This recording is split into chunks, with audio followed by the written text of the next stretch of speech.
Feliz y bendecido día, aprendiendo un curso de milagros. El secreto de la verdadera oración es olvidarte de las cosas que crees necesitar. Pedir algo específico es igual que ver el pecado primero y luego perdonarlo. Del mismo modo, al orar pasas por alto tus necesidades específicas, tal como las ves, y las dejas en manos de Dios. Ahí se convierten en los regalos que le haces, pues le dicen que no antepondrás otros dioses a Él, ni que quieres otro amor que el suyo. Este libro es un comienzo, no un final.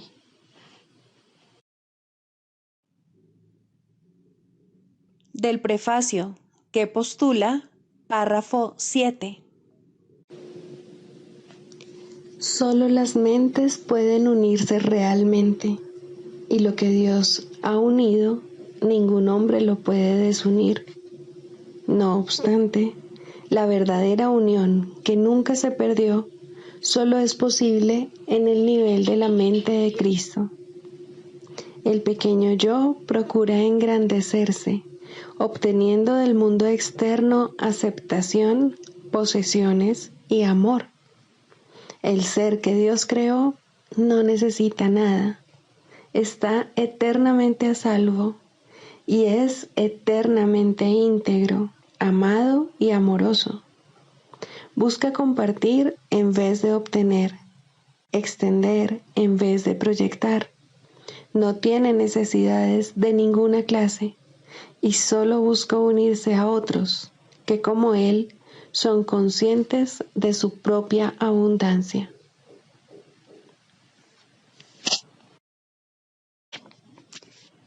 Introducción. Este es un curso de milagros. Es un curso obligatorio. Solo el momento en que decides tomarlo es voluntario. Tener libre albedrío no quiere decir que tú mismo puedas establecer el plan de estudios. Significa únicamente que puedes elegir lo que quieres aprender en cualquier momento dado. Este curso no pretende enseñar el significado del amor, pues eso está más allá de lo que se puede enseñar. Pretende, no obstante, despejar los obstáculos que impiden experimentar la presencia del amor, el cual es tu herencia natural. Lo opuesto al amor es el miedo, pero aquello que todo lo abarca no puede tener opuestos. Este curso puede, por lo tanto, resumirse muy simplemente de la siguiente manera. Nada real puede ser amenazado. Nada irreal existe. En esto radica la paz de Dios. Capítulo 1. El significado de los milagros. Primero, principios de los milagros. Principio 17. Los milagros trascienden el cuerpo, son cambios súbitos al dominio de lo invisible, más allá del nivel corporal. Por eso es por lo que curan.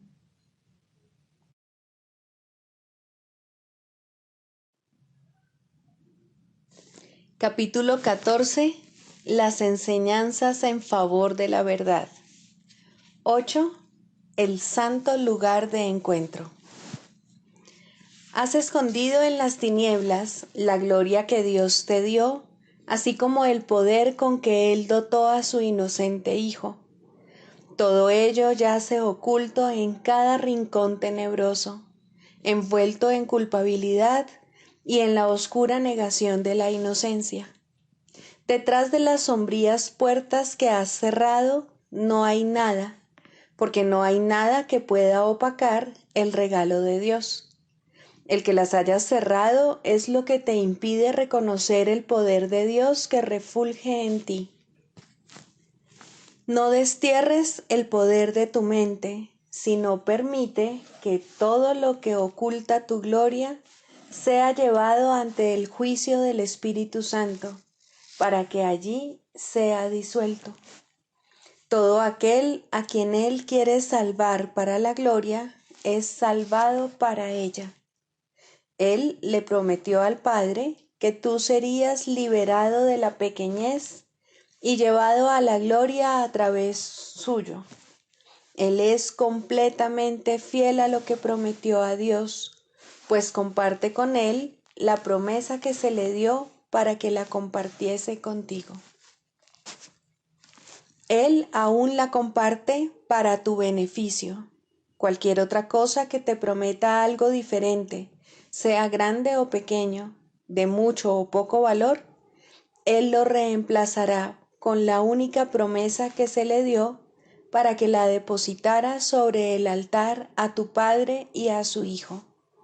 No hay ningún altar a Dios que no incluya a su Hijo, y cualquier cosa que se lleve ante dicho altar que no sea igualmente digna de ambos, será reemplazada por regalos que sean completamente aceptables, tanto para el Padre como para el Hijo. ¿Puedes acaso ofrecerle culpabilidad a Dios? No puedes, entonces, ofrecérsela a su Hijo, pues ellos no están separados, y los regalos que se le hacen a uno, se le hacen al otro. No conoces a Dios porque desconoces esto, y, sin embargo, conoces a Dios y también sabes esto. Todo ello se encuentra a salvo dentro de ti, allí donde refulge el Espíritu Santo. Y Él no refulge donde hay división, sino en el lugar de encuentro, donde Dios, unido a su Hijo, le habla a su Hijo a través de Él. La comunicación entre lo que no puede ser dividido no puede cesar. En ti y en el Espíritu Santo reside el santo lugar de encuentro del Padre y del Hijo, quienes jamás han estado separados. Ahí no es posible ninguna clase de interferencia en la comunicación que Dios mismo ha dispuesto tener con su Hijo. El amor fluye constantemente entre Padre e Hijo, sin interrupciones ni hiatos, tal como ambos disponen que sea. Y, por lo tanto, así es. No dejes que tu mente vague por corredores sombríos, lejos del centro de la luz. Tú y tu hermano podéis elegir extraviaros, pero solo os podéis volver a unir a través del guía que se os ha proporcionado. Él te conducirá sin duda alguna allí donde Dios y su Hijo esperan tu reconocimiento de ellos. Ellos están unidos en el propósito de darte el regalo de unidad ante el cual toda separación desaparece. Únete a lo que eres. No puedes unirte a nada excepto a la realidad. La gloria de Dios y de su Hijo es ciertamente tuya. Ellos no tienen opuesto, y no hay nada más que puedas otorgarte a ti mismo.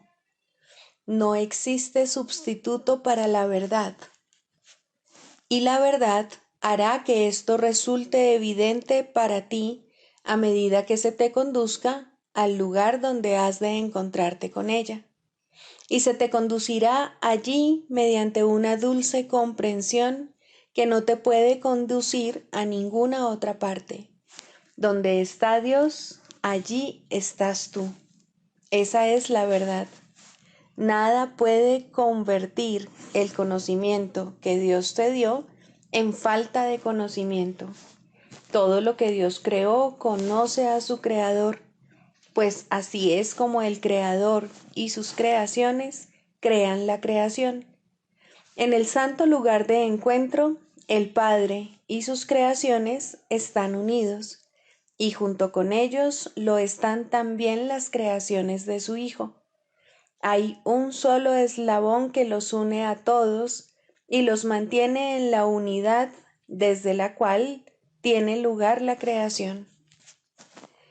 El eslabón a través del que el Padre se une a quienes Él da el poder de crear jamás puede ser destruido. El cielo en sí es la unión de toda la creación consigo misma y con su único creador. Y el cielo sigue siendo lo que la voluntad de Dios dispone para ti. No deposites ninguna otra ofrenda sobre tus altares, pues no hay nada que pueda coexistir con el cielo. Ahí tus insignificantes ofrendas se depositan junto al regalo de Dios, y sólo lo que es digno del Padre es aceptado por el Hijo, a quien va destinado. A quien Dios se da a sí mismo, Dios se ha dado.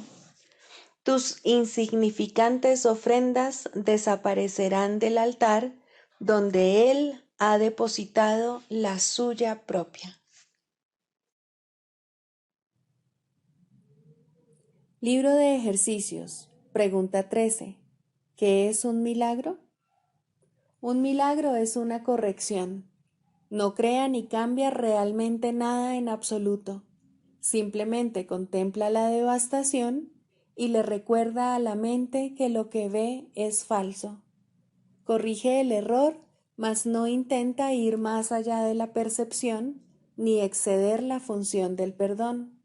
Se mantiene, por lo tanto, dentro de los límites del tiempo. No obstante, allana el camino para el retorno de la intemporalidad y para el despertar del amor, pues el miedo no puede sino desvanecerse ante el benevolente remedio que el milagro trae consigo. En el milagro reside el don de la gracia, pues se da y se recibe como uno, y así nos da un ejemplo de lo que es la ley de la verdad, que el mundo no ataca porque no la entiende. El milagro invierte la percepción que antes estaba al revés, y de esa manera pone fin a las extrañas distorsiones que ésta manifestaba. Ahora la percepción se ha vuelto receptiva a la verdad. Ahora puede verse que el perdón está justificado. El perdón es la morada de los milagros. Los ojos de Cristo se los ofrecen a todos los que Él contempla con misericordia y con amor. La percepción queda corregida ante su vista y aquello cuyo propósito era maldecir, tiene ahora el de bendecir. Cada azucena de perdón le ofrece al mundo el silencioso milagro del amor, y cada una de ellas se deposita ante la palabra de Dios en el altar universal al Creador y a la creación, a la luz de la perfecta pureza y de la dicha infinita.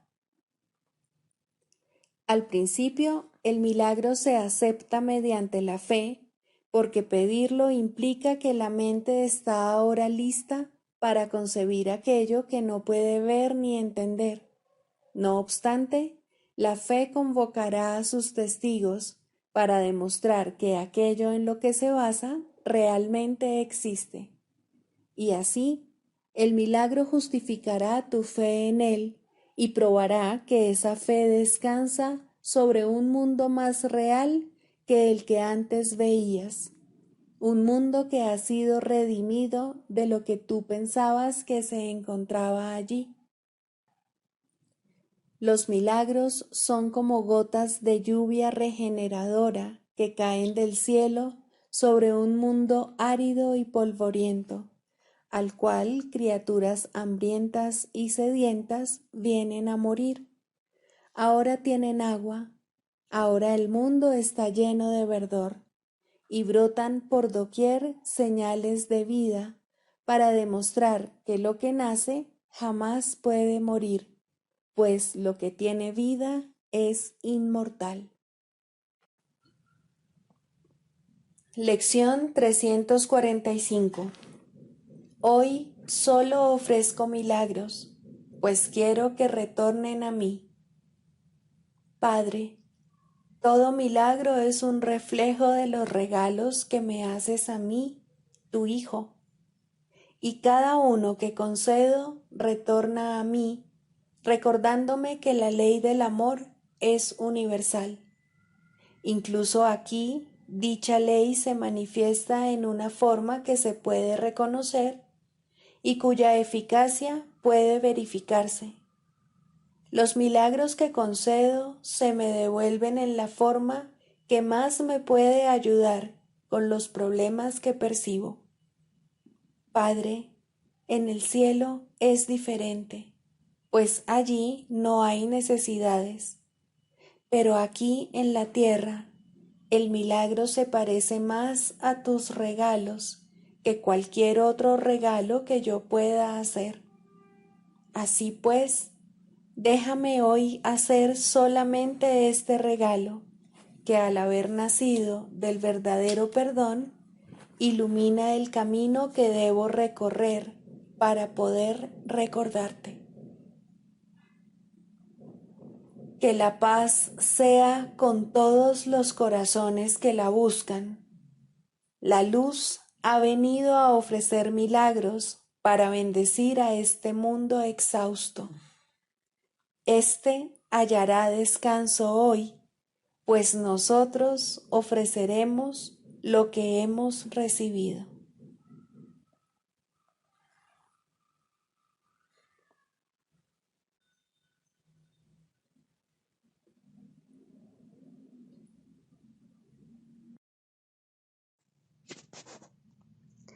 Del Manual para el Maestro, pregunta 4. ¿Cuáles son las características de los maestros de Dios? 1. Confianza.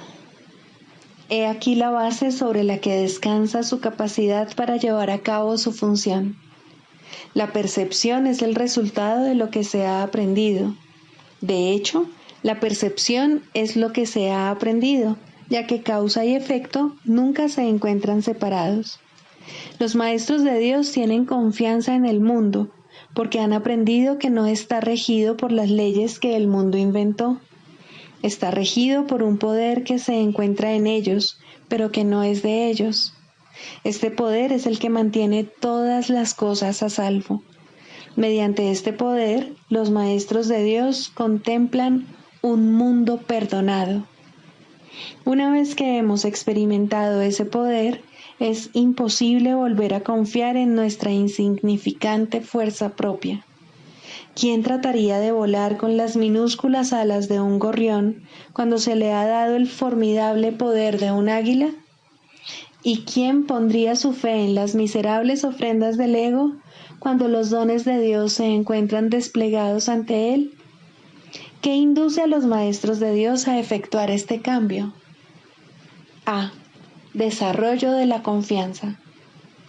En primer lugar, tienen que pasar por lo que podría calificarse como un periodo de deshacimiento. Ello no tiene por qué ser doloroso, aunque normalmente lo es. Durante este periodo parece como si nos estuviesen quitando las cosas, y raramente se comprende, en un principio, que estamos simplemente reconociendo su falta de valor. ¿De qué otro modo se iba a poder percibir lo que no tiene valor, a no ser que el perceptor estuviese en una posición desde la que no puede sino ver las cosas de otra manera? Aún no ha llegado al punto en el que puede efectuar el cambio interno totalmente. Por ello, el plan a veces requiere que se efectúen cambios en lo que parecen ser las circunstancias externas. Estos cambios son siempre beneficiosos.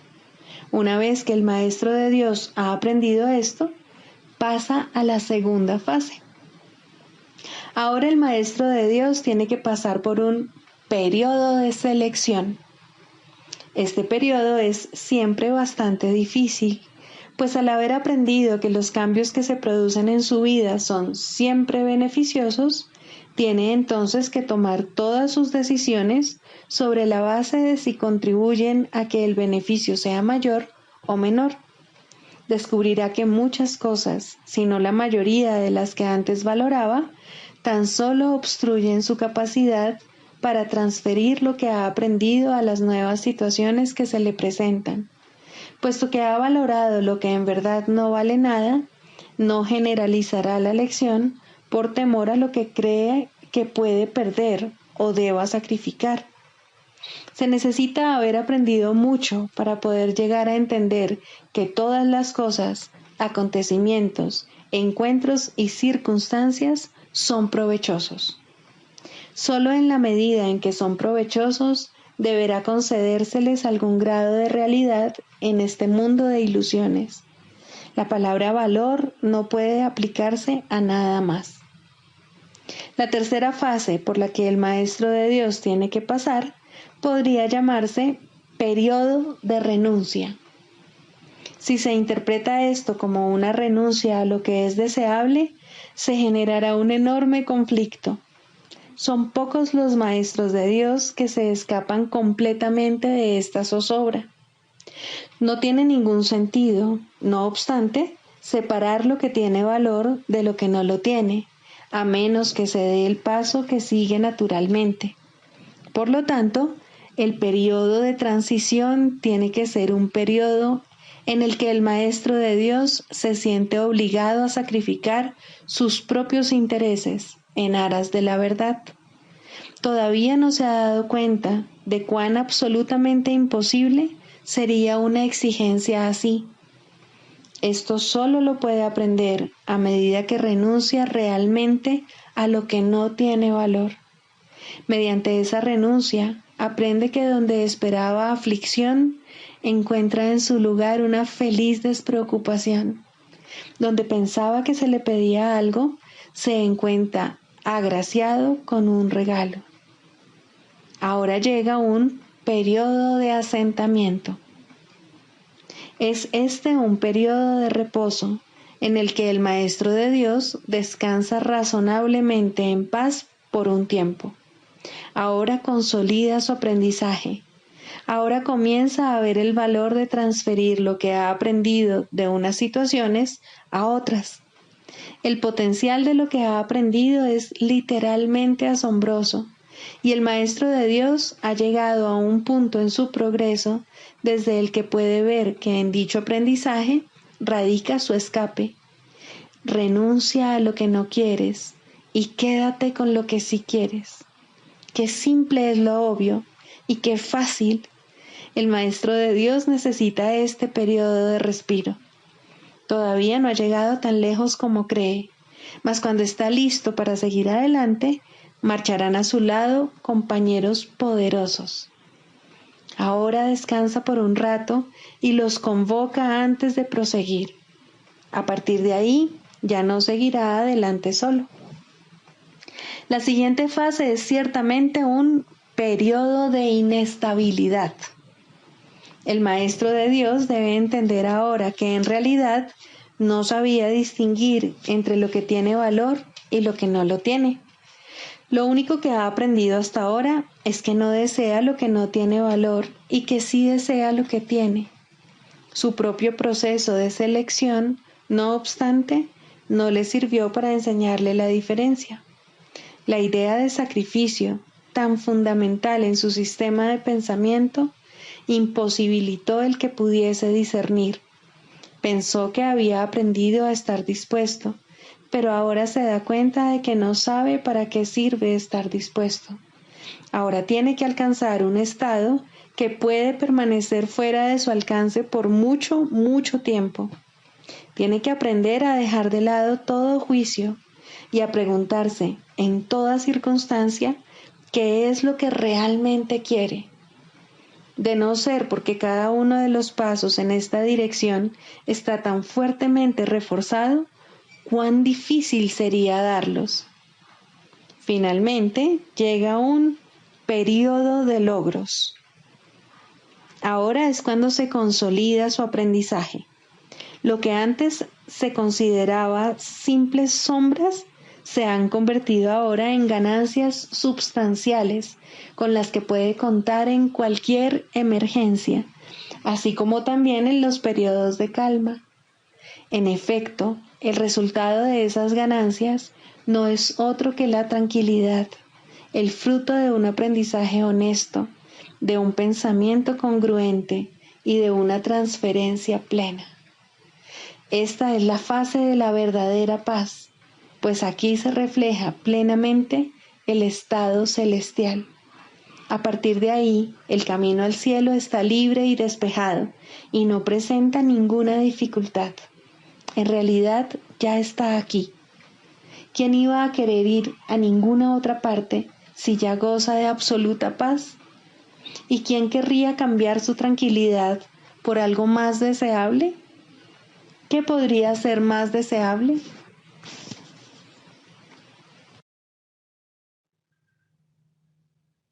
Manual para el maestro, pregunta 11. ¿Es posible la paz en este mundo? Esta es una pregunta que todo el mundo debe hacerse. Es verdad que la paz no parece ser posible aquí. Sin embargo, la palabra de Dios promete otras cosas que, al igual que esta, parecen imposibles. Su palabra ha prometido paz. Ha prometido también que la muerte no existe, que la resurrección tendrá lugar y que el renacimiento es la herencia del hombre. El mundo que ves no puede ser el mundo que Dios ama y, sin embargo, su palabra nos asegura que Él ama al mundo. La palabra de Dios ha prometido que aquí es posible la paz y lo que Él promete no puede ser imposible. Mas es cierto que hay que contemplar el mundo de otra manera si es que se han de aceptar sus promesas. Lo que el mundo es ya ha sido determinado. Tú no puedes elegir lo que debe ser, pero sí puedes elegir cómo lo quieres ver. De hecho, eso tienes que elegirlo. Volvemos nuevamente al tema de los juicios. Esta vez, pregúntate qué es más probable que sea verdad, tus juicios o la palabra de Dios. Pues ambos afirman cosas diferentes acerca del mundo y tan opuestas que no tiene objeto tratar de reconciliarlas. Dios ofrece salvación al mundo, tus juicios quieren condenarlo. Dios afirma que la muerte no existe. Tu juicio ve a la muerte como el final inevitable de la vida. La palabra de Dios te asegura que Él ama al mundo. Tus juicios afirman que el mundo no es digno de ser amado. ¿Quién tiene razón? Pues uno de los dos tiene que estar equivocado. No puede ser de otra manera. El texto explica que el Espíritu Santo es la respuesta a todos los problemas a los que tú has dado lugar. Estos problemas no son reales, pero eso no significa nada para los que creen en ellos. Y todo el mundo cree en lo que ha hecho, pues lo hizo creyendo en ello. A esta extraña y paradójica situación, que no tiene sentido ni significado, de la cual, no obstante, no parece que haya forma de escaparse, Dios ha enviado su juicio para reemplazar al tuyo. Con gran ternura, su juicio sustituye al tuyo, y por medio de esa sustitución, lo incomprensible se vuelve comprensible. ¿Es posible la paz en este mundo? En tu juicio no lo es ni lo será nunca, pero en el juicio de Dios lo único que se refleja aquí es paz.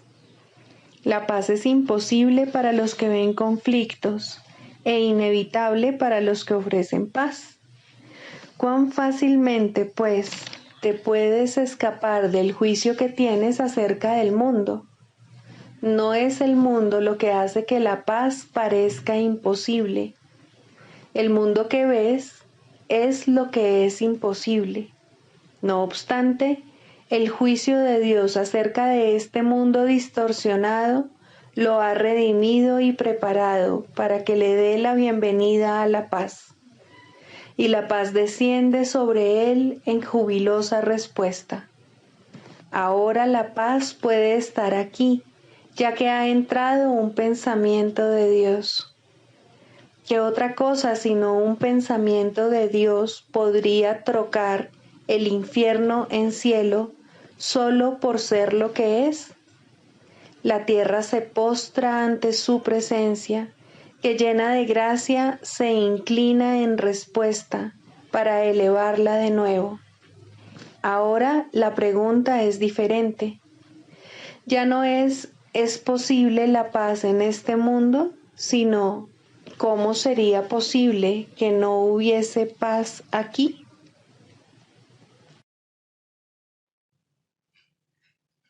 Clarificación de términos. Mente, espíritu.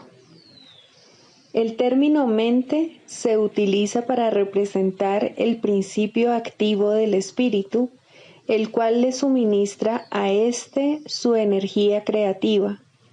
Cuando el término va con mayúscula, se refiere a Dios o a Cristo, es decir, a la mente de Dios o a la mente de Cristo. El espíritu es el pensamiento de Dios que Él creó semejante a sí mismo. El espíritu unificado es el único Hijo de Dios o Cristo. En este mundo, puesto que la mente está dividida, los hijos de Dios parecen estar separados. Sus mentes, asimismo, no parecen estar unidas. En ese estado ilusorio, el concepto de una mente individual parece tener sentido. En el curso, por lo tanto, se describe a la mente como si consistiera de dos partes, el espíritu y el ego. El espíritu es la parte que aún se mantiene en contacto con Dios a través del Espíritu Santo, quien, aunque mora en esa parte, también ve la otra. No se usa el término alma, excepto en citas directas de la Biblia, por ser un término sumamente polémico. En cualquier caso, sería un equivalente de espíritu, entendiéndose que, al formar parte del ámbito de Dios, es eterna y nunca nació. La otra parte de la mente es completamente ilusoria y solo teje ilusiones. El espíritu conserva su potencial creativo, pero su voluntad, que es la de Dios, parecerá estar cautiva mientras la mente no esté unificada.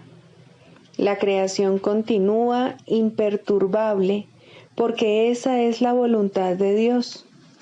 Dicha voluntad está siempre unificada y por lo tanto no tiene significado en este mundo, no tiene grados ni opuestos. La mente puede gozar de rectitud o estar errada dependiendo de la voz que escuche. La mentalidad recta escucha al Espíritu Santo, perdona al mundo y en su lugar ve el mundo real a través de la visión de Cristo. Esta es la visión final, la última percepción, la condición en la que Dios mismo da el paso final. Ahí, al tiempo y a lo ilusorio les llega su fin.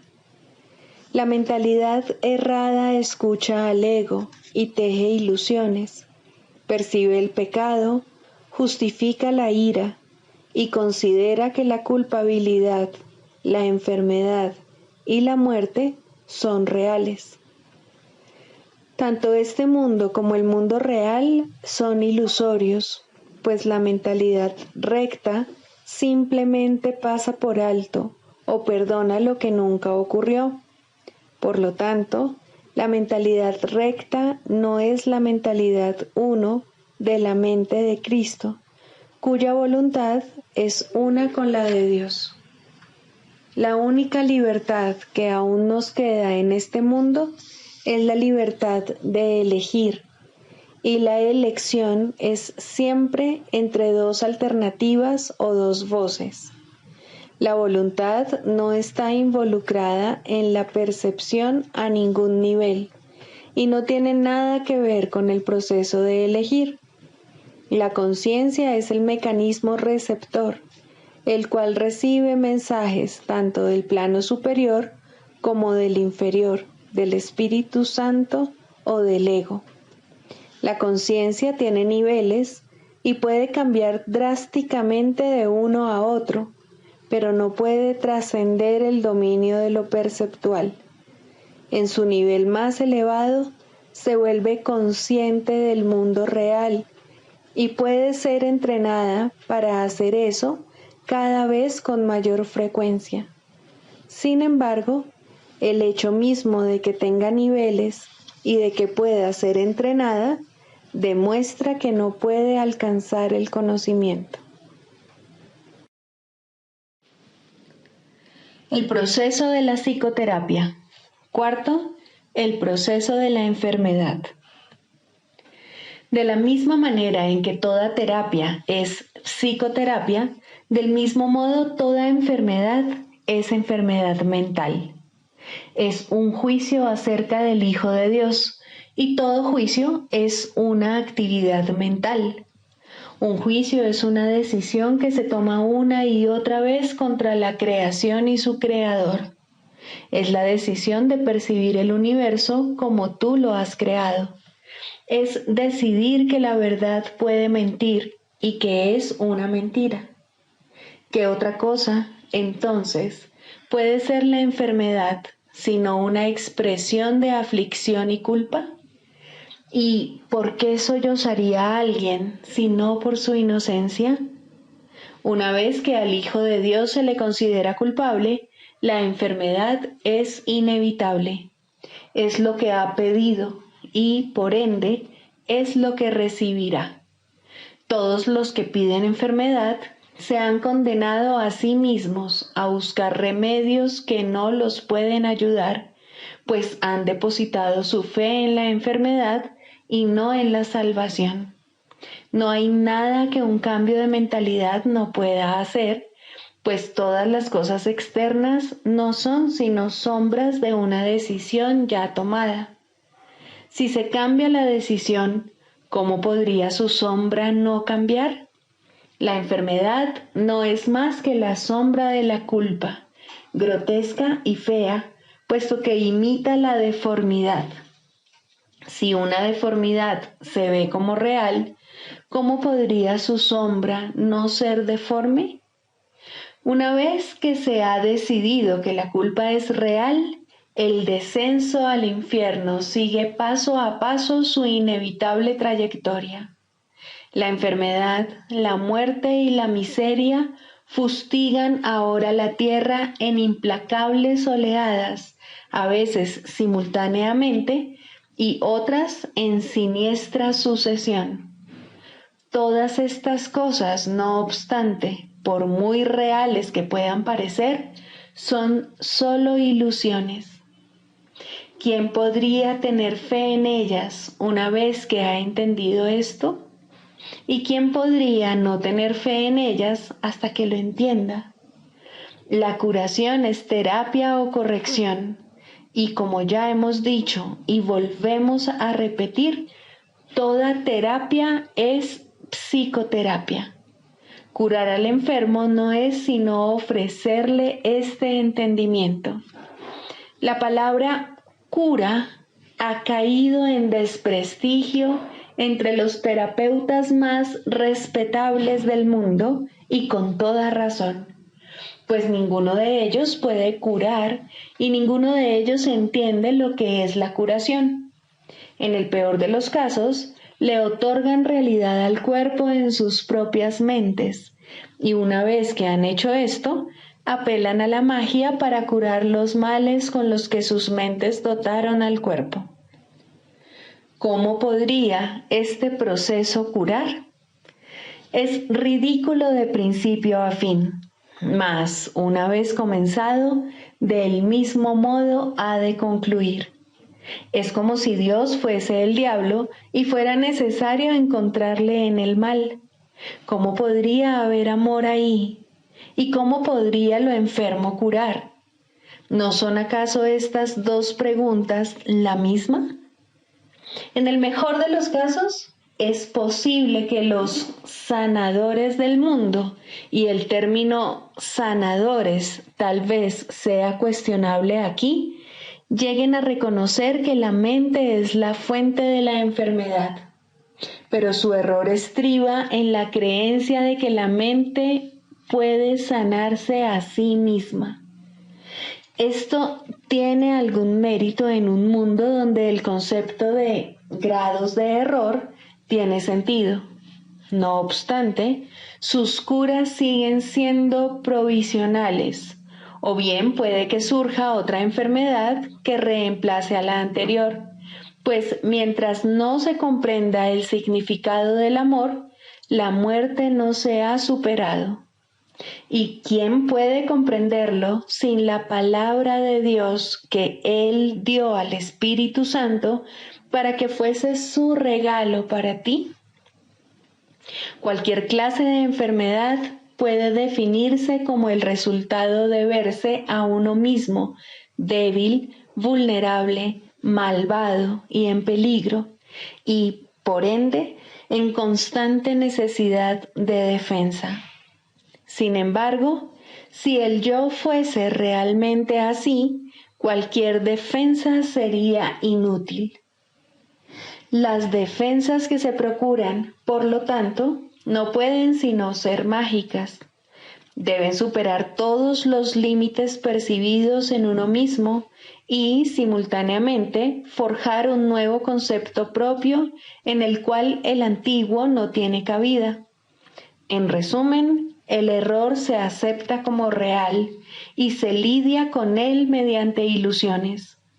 Al haberse llevado la verdad al ámbito de las ilusiones, la realidad se ha vuelto una amenaza y se percibe como algo malvado. El amor se vuelve algo temible porque la realidad es amor. De este modo se cierra el círculo contra las incursiones de la salvación.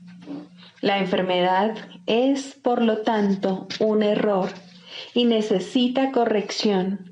Y tal como ya hemos subrayado, la corrección no puede tener lugar justificando el error primero y luego pasándolo por alto. Si la enfermedad fuese real, en verdad no podría pasarse por alto, pues obviar la realidad es demencia. Ese es, no obstante, el propósito de la magia, hacer que las ilusiones sean verdad mediante una percepción falsa. Esto no puede curar porque se opone a la verdad. Tal vez una ilusión de salud sustituya la ilusión de enfermedad por un breve periodo de tiempo, mas no perdurará. Las ilusiones no pueden ocultar el miedo por mucho tiempo, pues éste forma parte de ellas. Escapará y adoptará otra forma al ser la fuente de todas las ilusiones. La enfermedad es demencia porque toda enfermedad es enfermedad mental y en esto no hay grados. Una de las ilusiones que hace que la enfermedad se perciba como real es la creencia de que la enfermedad varía en intensidad, que el grado de amenaza difiere según la forma que adopte. En esto radica la base de todos los errores, pues todos ellos no son más que intentos de transigir al ver solo una pequeña parte del infierno. Esto es una burla tan ajena a Dios que por siempre ha de ser inconcebible. Pero los dementes lo creen porque están locos. Un loco defiende sus ilusiones porque ve en ellas su salvación. Por lo tanto, atacará a todo aquel que trate de salvarlo de ellas al creer que está siendo atacado por él. Este curioso círculo de ataque-defensa es uno de los problemas más difíciles que debe enfrentar el psicoterapeuta. De hecho, esa es su tarea principal, la esencia de la psicoterapia. Al terapeuta se le ve como alguien que está atacando la posesión más preciada del paciente, su imagen propia.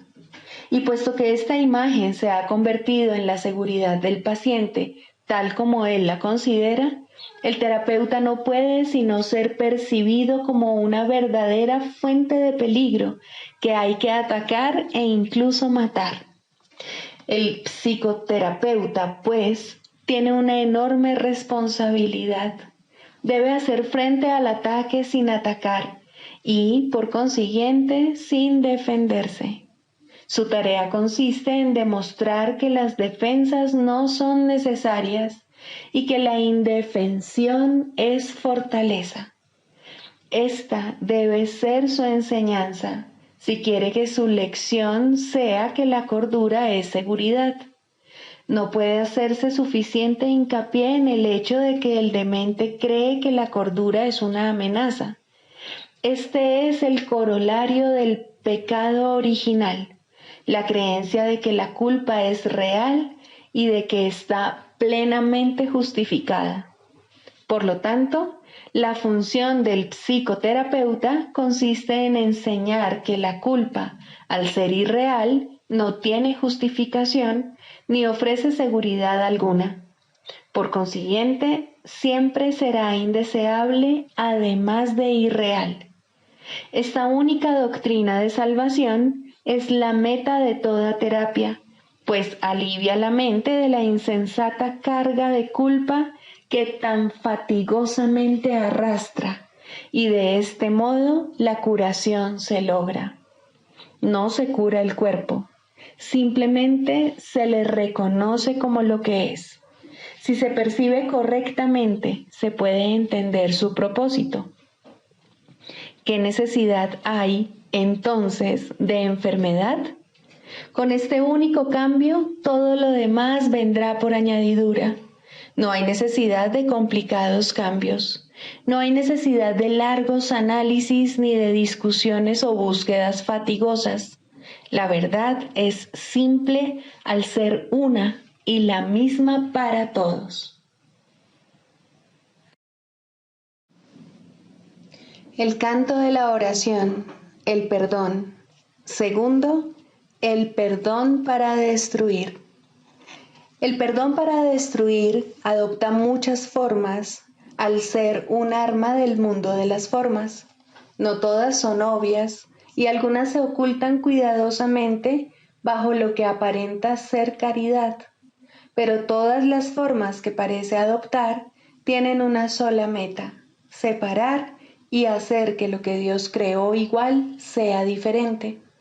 La diferencia resulta evidente en algunos casos, en los que la comparación intencionada no puede dejar de notarse, ni es su propósito realmente que se note.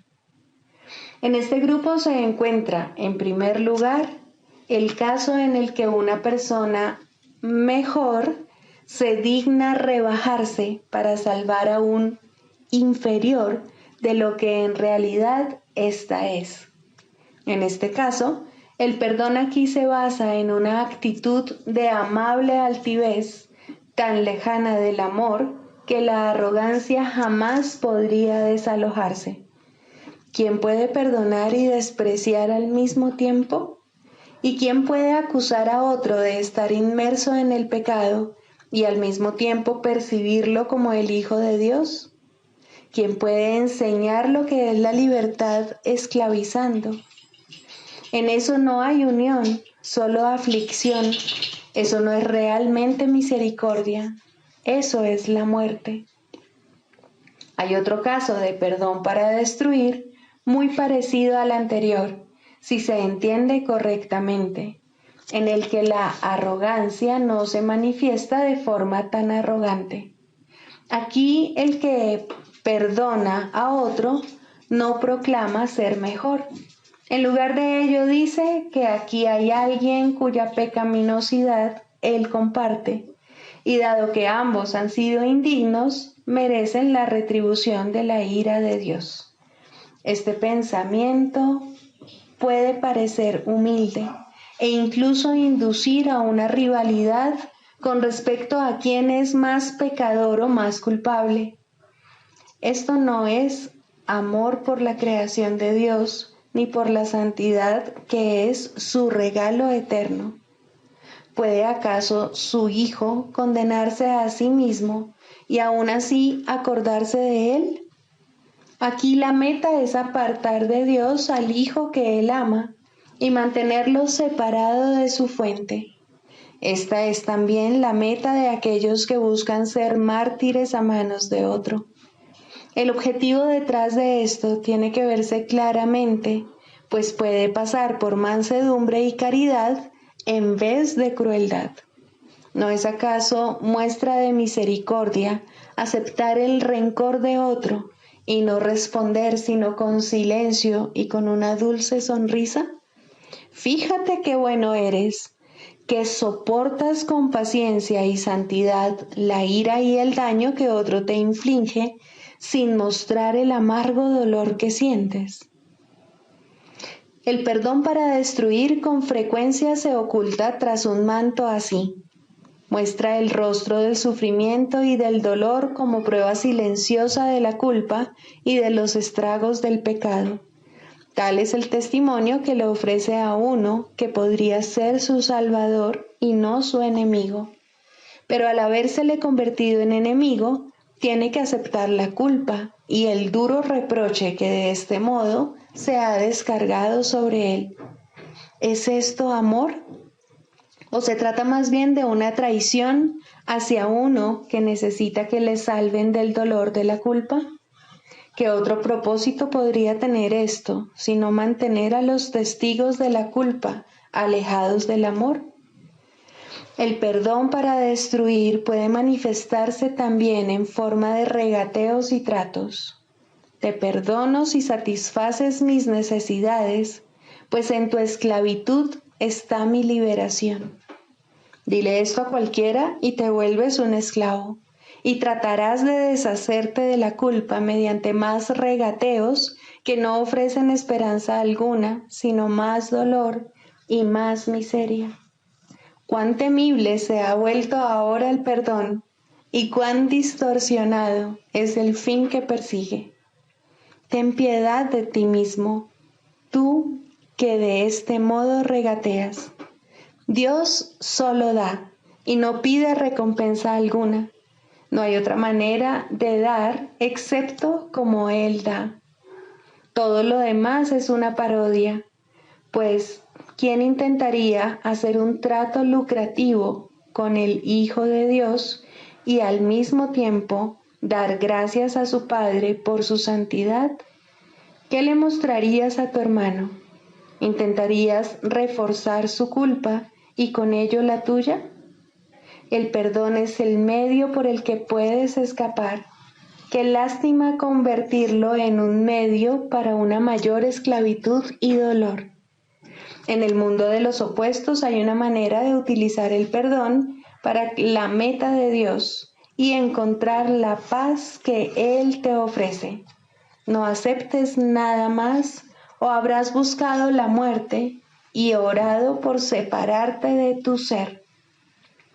Cristo es para todos porque está en todos. Es su faz lo que el perdón te permite ver. Es su faz en la que ves la tuya.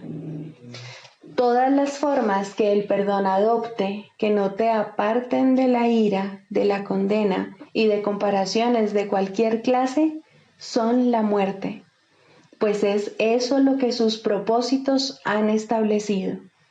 No te dejes engañar por ellas, sino abandónalas y deja a un lado sus despreciables y trágicas ofrendas. No quieres seguir en la esclavitud, no quieres tenerle miedo a Dios. Quieres ver la luz del sol y el resplandor del cielo refulgir sobre la faz de la tierra, redimida del pecado y en el amor de Dios. En este punto la oración es liberada junto contigo. Tus alas han quedado libres y la oración te elevará y te conducirá a tu hogar, donde Dios quiere que estés.